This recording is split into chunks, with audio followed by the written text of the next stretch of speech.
Pour ceux qui prennent un petit déjeuner le matin, le choix de ce repas est primordial pour éviter le coup de barre 2 heures après. Pour cela, il doit être riche en protéines. C'est la raison pour laquelle je vous propose la recette du porridge au quinoa, riche en protéines, facile à digérer et sans gluten. Hello les gens heureux, je suis Nathalie Fabre, professionnelle de l'Ayurveda, accompagnée du chef Toki. Ensemble, nous allons vous proposer la recette du porridge au quinoa et si vous restez jusqu'à la fin, vous pourrez me dire en commentaire si vous prenez un petit déjeuner et s'il est ayurvédique. À tout de suite!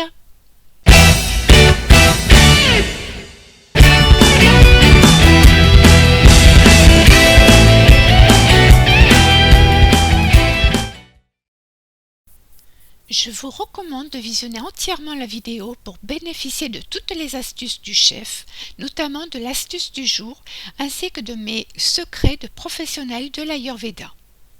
Par la suite, vous pourrez vous aider de l'horodatage situé sous la vidéo pour gagner du temps. Pour la préparation du porridge au quinoa, vous aurez besoin de 45 g de quinoa bien rincé, de 200 ml de lait végétal, de 2 cuillères à café de fruits secs, d'un bâtonnet de cannelle ou d'un tiers de cuillère à café de cannelle en poudre, d'une cuillère à café de graines de courge ou bien de chia, et pour sucrer, soit du miel, des morceaux de fruits ou éventuellement des dattes que l'on trouve à profusion actuellement. La ligne éditoriale de cette chaîne veut que tout le monde puisse réaliser facilement les recettes.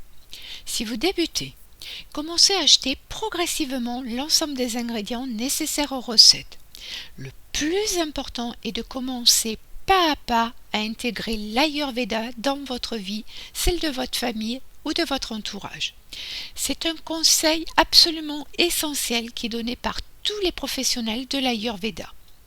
Et pour toutes les personnes qui sont suivies, toujours prioriser les recommandations de votre thérapeute en Ayurveda.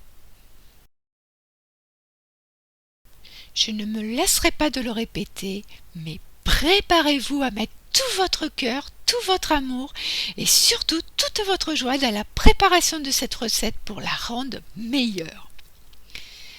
Dans une casserole, vous allez verser le quinoa ainsi que le lait et vous portez le tout à ébullition. Laissez partiellement couvert. Au total, la préparation va cuire 30 minutes. Au bout de 15 minutes, ajoutez les fruits secs, la cannelle et la vanille. Et si besoin, rectifiez la consistance, rajoutez de l'eau chaude si le mélange est trop sec ou au contraire, laissez s'évaporer l'excès de liquide si il est trop crémeux.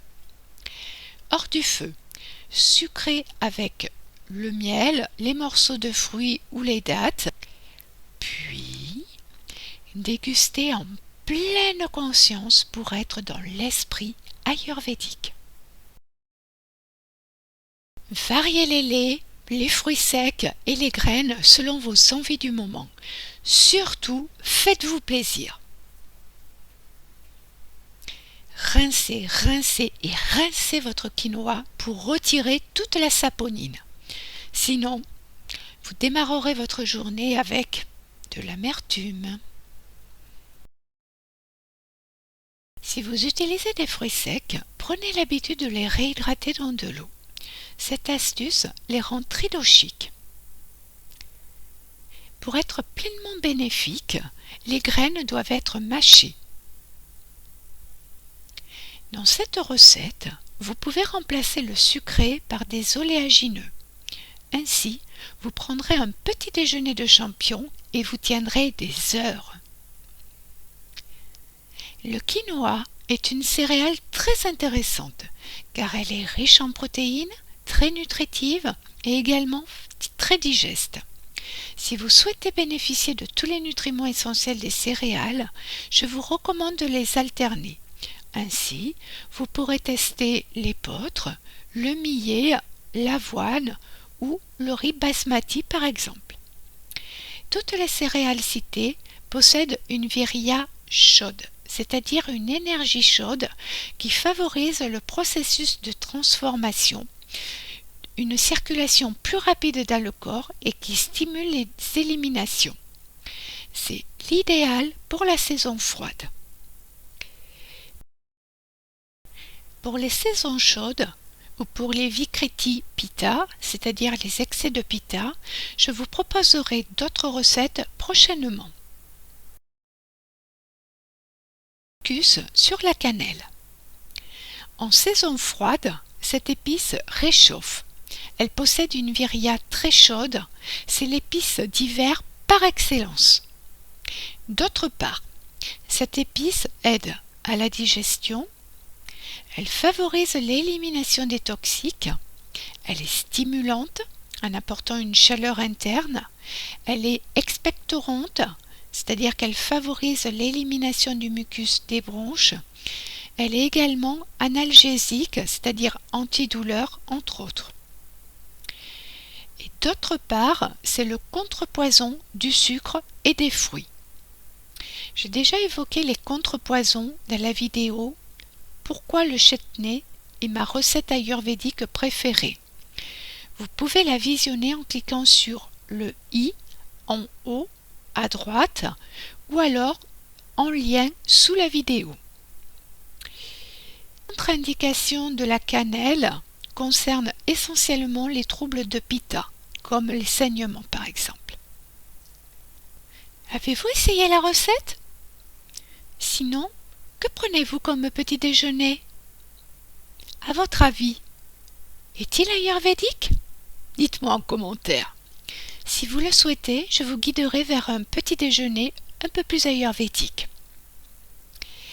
Et plus que jamais, n'oubliez pas de partager la vidéo pour faire connaître l'Ayurveda.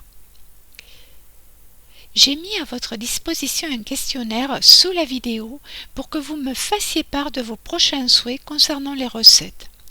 Merci d'avance pour cet échange. Et dernier point, likez la vidéo, abonnez-vous à la chaîne et activez la cloche pour être les premiers informés des prochaines actualités ayurvédiques. Maintenant, avec le chef, nous vous souhaitons une très belle, lumineuse et joyeuse journée à vous, notre communauté de gens heureux. À très vite.